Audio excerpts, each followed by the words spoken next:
তাড়াতাড়ি Amit Shah already half উল্টো করে দিয়েছে, মোদি ওর সাথে দেখা করছে না।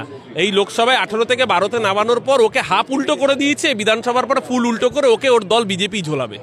দেখুন, দুধের স্বাদ ঘোলে মেটা বাংলা একটা প্রবাদ আছে, ওরা বাংলায় কোনোদিনও পারবে না, তাই জন্য বাংলার দুধের স্বাদ না পেয়ে ওরা দিল্লির ঘোলে সেই স্বাদ মেটাতে চাইছে। তো স্বাদ মিটিয়েছে। আর শুভেন্দু যত এইসব উল্টোপাল্টা প্রলাপ বকবে, ওকে আগে লোকসভার রেজাল্টটা মনে করিয়ে দেবেন। না, শুভেন্দু অধিকারীকে আগে ঠিক করতে হবে। ওর সমস্যা হচ্ছে, ও একটা সময় বলেছিল মোদি হাটাও দেশ বাঁচাও, মুসলমানদের হত্যাকারী মোদি, এখন গিয়ে মোদি নতুন বাবা, পাশের বাড়ি কাকুকে বাবা বলে ডেকেছে। যে দিদিকে এতদিন মাতৃসভা বলতো, এখন মমতা ব্যানার্জিকে গালিগালাজ করছে, পাপ বলছে। শুভেন্দু আসলে কারণ না। ও যদি দেখে কোনোদিন এসইউসিআই এর কোনো রাজ্যে ক্ষমতায় আসার পরিকল্পনা রয়েছে বা সম্ভাবনা রয়েছে, ও পরের দিন শিবদাস ঘোষকে বাবা বলে বা জেঠু বলে ডাকতে পারে। যে নরেন্দ্র মোদীকে বাবা বলে ডাকে, শিবদাস ঘোষকে পরের দিন দাদু বলে ডাকতে পারে। আমি অপেক্ষা করছি কবে শুভেন্দু অধিকারী এসইউসিআই বা অন্য কোনো ফ্র্যাকশন বা আইএসএফ কবে শুভেন্দু অধিকারী জয়েন করে, তখন আব্বাস সিদ্দিকীকে হয়তো চাচা বলে।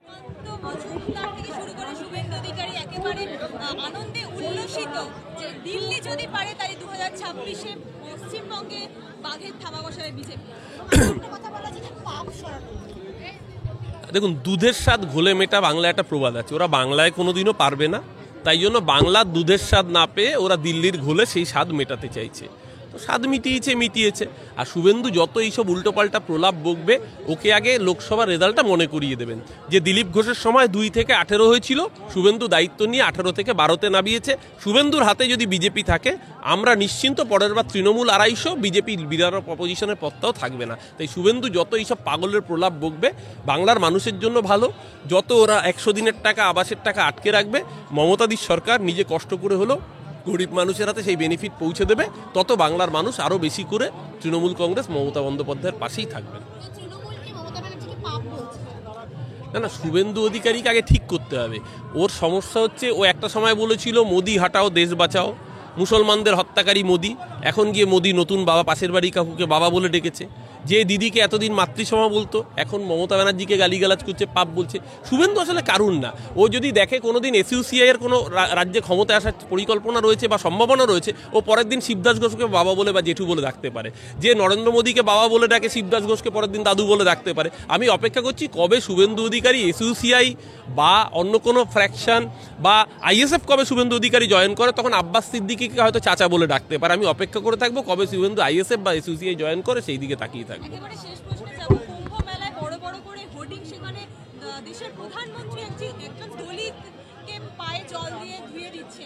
আবার অন্যদিকে বঙ্গ বিজেপি শুভেন্দু অধিকারী বলছে 2026-এ জিতলে নাকি জিহাদিদের উল্টো করে ঝোলানো হবে। দেখুন, কুম্ভ মেলার কথা বললেন, ভারতবর্ষের বুকে এই প্রথম কুম্ভ মেলা। আমি নিজেও কুম্ভে গিয়ে স্নান করে এসেছি প্রয়াগ সঙ্গমে। আমি আমার তীর্থক্ষেত্রে আমার যে নিজস্ব ধর্মাচরণ আমি পালন করেছি। আমি এই প্রথম দেখলাম কোনো মানুষকে ওয়াটারপ্রুফ জ্যাকেট আর ওয়াটারপ্রুফ প্যান্ট পরে মাথা না ডুবিয়ে স্নান করতে। তার নাম নরেন্দ্র দামোদর দাস মোদী। মানে হিন্দুত্বের এত বড় অপমান। একটা লাল রঙের, আপনারা সবাই দেখেছেন, লাল রঙের একটা ওয়াটারপ্রুফ জ্যাকেট আর একটা ট্র্যাক প্যান্ট, সেটাও ওয়াটারপ্রুফ প্যান্ট, ওয়াটারপ্রুফ জ্যাকেট পরে যে ডুব দেওয়া যায় মাথা না ডুবিয়ে, এই প্রথম দেখলাম বাপের জন্মে ভূভারতে এরকম ধর্ম আমরা দেখিনি। এ ধর্মের যে অধর্ম, ভগবান রাম ফৈজাবাদ অযোধ্যা যেখানে অবস্থিত, সেখানে কানমূলে বলে দিয়েছে রাম কা নাম বদনাম না করো। ওই জন্য অযোধ্যাতেও বিজেপিকে হারিয়ে দিয়েছে। তাই যত এইসব করবে, যত এইসব ধাপ্পাবাজি করবে, তত বেশি করে এদের চেহারাগুলো মানুষের সামনে আরো বেশি এক্সপোজ হবে। ওকে তাড়াতাড়ি অমিত শাহ অলরেডি হাফ উল্টো করে দিয়েছে, মোদি ওর সাথে দেখা করছে না।